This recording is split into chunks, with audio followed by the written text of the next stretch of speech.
Sejam bem-vindos a mais uma edição do Jornal da Comunidade. Universidade Eduardo Mondlane homenageia campeões africanos de vôlei da Zona 6.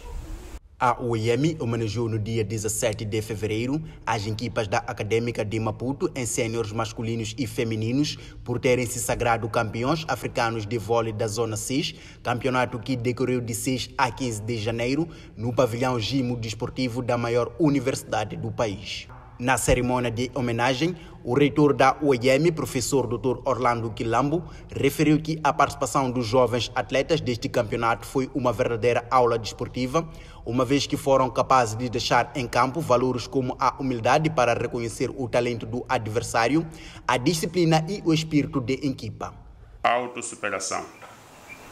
Foi esta receita que permitiu que, num total de 17 equipas que disputaram a maior prova regional de voleibol, entre as quais 7 femininas e 10 masculinas, representando 6 países, nomeadamente Moçambique, anfitrião, África do Sul, Lesoto, Malawi, Zâmbia e Zimbábue, as nossas raparigas e nossos rapazes conseguissem conquistar a vitória.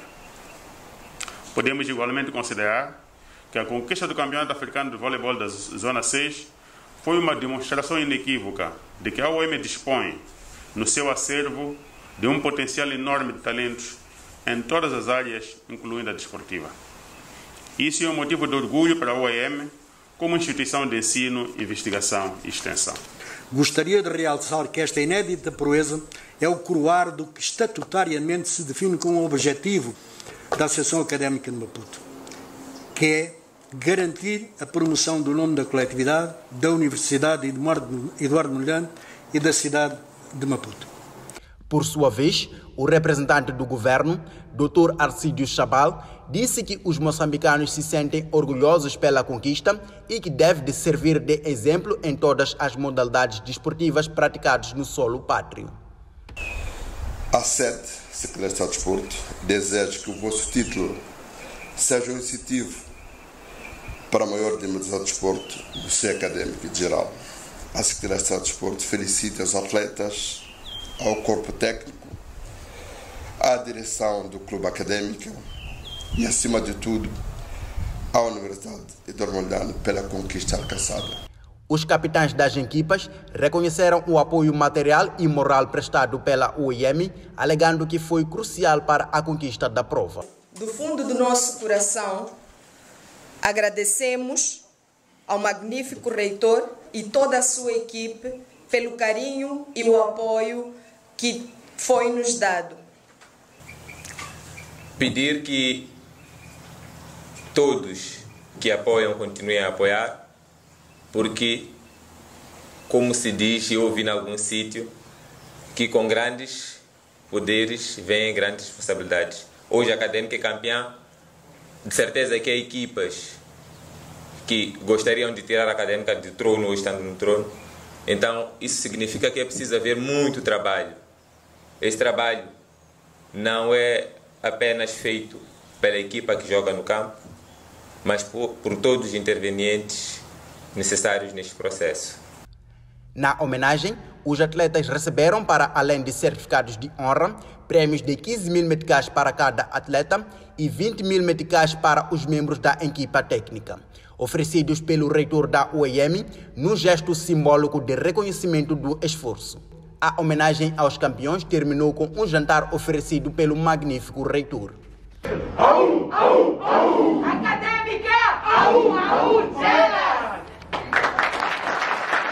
Universidade Eduardo Mondlane, Ministério da Educação e Desenvolvimento Humano e Universidade Pedagógica de Maputo assinam um memorando de entendimento. As universidades Eduardo Mondlane e Pedagógica assinaram a 14 de fevereiro em Maputo um memorando de entendimento com o Ministério da Educação e Desenvolvimento Humano com vista a reforçar a qualidade de ensino. Durante a sua intervenção, a ministra de Educação e Desenvolvimento Humano, doutora Carmelita Namachulua, referiu que através do memorando ficam estabelecidas todas as formas de colaboração e coordenação interinstitucionais. Com a assinatura destes memorandos, esperamos ainda que esforços conjuntos sejam empreendidos por forma que, a breve trecho, possamos promover ações que contribuam para a melhoria da qualidade do ensino, através da formação e ou capacitação dos professores, dos subsistemas de educação e educação de adultos, educação geral, educação e formação de professores. Por sua vez, o reitor da UEM, professor Dr. Orlando Quilambo, referiu que a colaboração vai permitir o desempenho de uma plataforma estratégica através da qual as 3 instituições estabelecem vínculos de cooperação. Para a Universidade Eduardo Mondlane, este memorando de entendimento constitui uma oportunidade para a maximização do conhecimento científico que se vai produzir nas faculdades e centros que lidam com matérias ligadas ao domínio da formação e investigação educacional.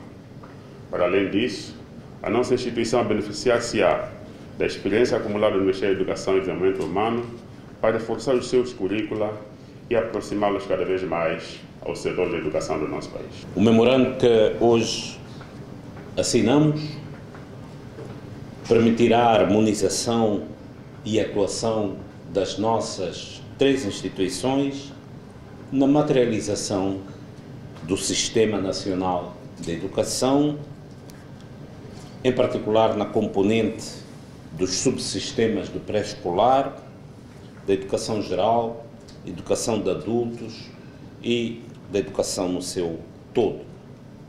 Vamos realizar,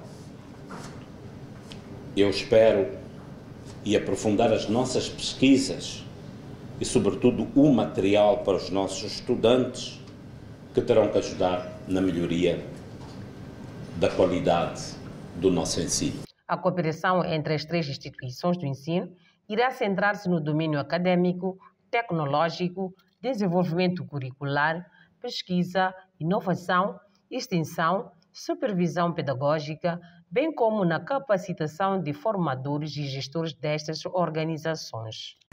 Alto Comissário da África do Sul aponta atentado a Matola como o ponto mais alto da violência contra a humanidade.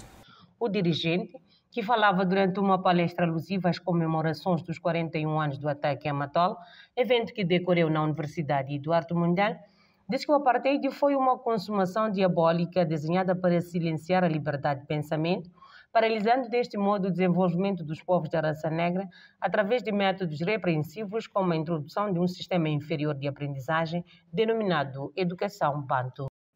Naquele dia, Moçambique, um Estado soberano orgulhoso e membro das Nações Unidas e da Organização da Unidade Africana e ainda dos Estados da linha da frente, foi violado numa desconsideração flagrante das leis internacionais e convenções de Genebra sobre o conflito armado.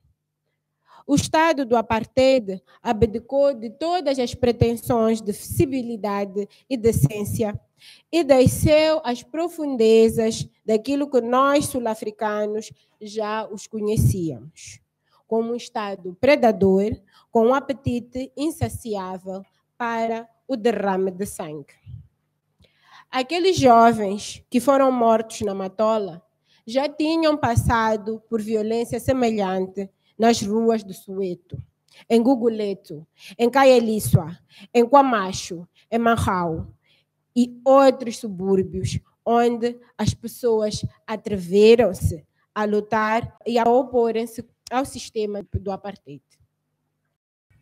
Aqueles que perderam a vida para as balas dos assassinos naquele dia tinham encontrado conforto na hospitalidade da cidade de Maputo, no abraço do povo moçambicano e no Partido Irmão de Libertação, a Frelimo.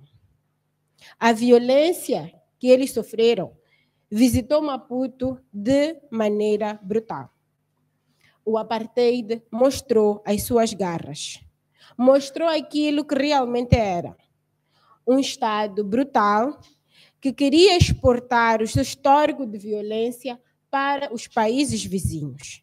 Não estava satisfeito em derramar o sangue pelas ruas sul-africanas. Queria também derramá-lo pelas ruas dos países vizinhos.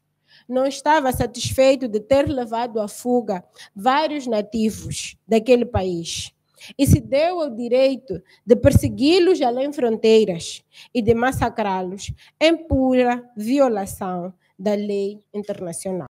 Na ocasião, o vice-ministro da Cultura e Turismo, Dr. Fredson Bakar, afirmou que as comemorações dos 41 anos do ataque à Matola trazem à memória o sacrifício que o povo moçambicano teve que consentir para que os sul-africanos vencessem o regime racista do apartheid. Esta comemoração tem lugar porque em 1975 o povo moçambicano, liderado pelo saudoso presidente Samora Moses Machel, entendeu que a nossa independência nacional não seria completa enquanto os povos irmãos dos países vizinhos continuassem sob dominação dos regimes racistas e minoritários.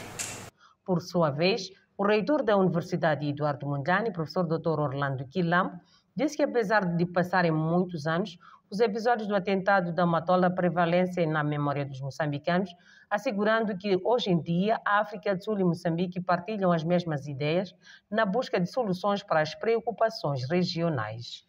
Assim, é com muita honra que recebemos neste campus, que encerra em si memória desse tempo, nomeadamente o Memorial do Luto Festa aqui em Bragança e de outros combatentes que caíram durante a luta contra o apartheid. De referir que há 41 anos, um comando de Boeres bombardeou no dia 30 de janeiro de 1981 residências na Matola, ocupadas maioritariamente por ativistas do ANC, tendo ceifado a vida de 17 pessoas. Lançado o concurso para novo reitor da Universidade Eduardo Mondlane. A Universidade Eduardo Mondlane está em processo de seleção de candidatos para o cargo de reitor da universidade. Desde o passado dia 15 de fevereiro, encontra-se em circulação o edital com calendário das fases que seguirão até a seleção dos 3 nomes que serão submetidos à apreciação do Presidente da República. Assim, o processo de submissão de candidatura decorre de 7 a 11 de março de 2022. A Presidente da Comissão Eleitoral avança a seguir os requisitos de acordo com as normas reguladoras do processo de seleção de candidatos a reitor em vigor na Universidade Eduardo Mondlane. Deve ser um cidadão moçambicano com idade mínima de 35 anos, com nível acadêmico de doutor, categoria mínima de professor auxiliar, deve ser, obviamente, de reconhecido mérito profissional e com capacidade para agregar e influenciar as várias sensibilidades e grupos de interesse a nível interno e a nível externo na realização da missão e também dos objetivos da Universidade Eduardo Mondlane. Deve ser alguém também com capacidade de dirigir a universidade no contexto do programa de formação e de desenvolvimento do país. Portanto, tem que seguir aquilo que é a pretensão do governo, portanto, para o desenvolvimento do país. Este candidato deve ter os seguintes requisitos: 10 anos de atividade de investigação e ou docência numa instituição de ensino superior, ter um mínimo de 3 anos de gestão numa unidade orgânica, serviço ou departamento de uma instituição de ensino superior ou então de investigação, e também que não esteja abrangido pelas incompatibilidades estabelecidas no Estatuto Geral dos Funcionários e Agentes de Estado relativos aos requisitos gerais para a nomeação. E deve apresentar o resumo do programa que ele propõe-se a realizar em conformidade com o plano estratégico, com a visão e a missão da UEM. Os documentos poderão ser entregues portanto, no prazo de 5 dias, dia 7 a 11 de março, como já havia dito, entre as 8 e as 15h30, pelo candidato. O candidato deve trazer a versão física do documento e submetê-la no gabinete jurídico, onde teremos as nossas equipes à espera para receber as candidaturas. E caso pretendam ter outras informações, poderão aceder à página a web da Universidade Eduardo Mondlane, www.uem.mz. Esta edição do Jornal da Comunidade termina por aqui. Fique bem. Até a próxima com mais informação.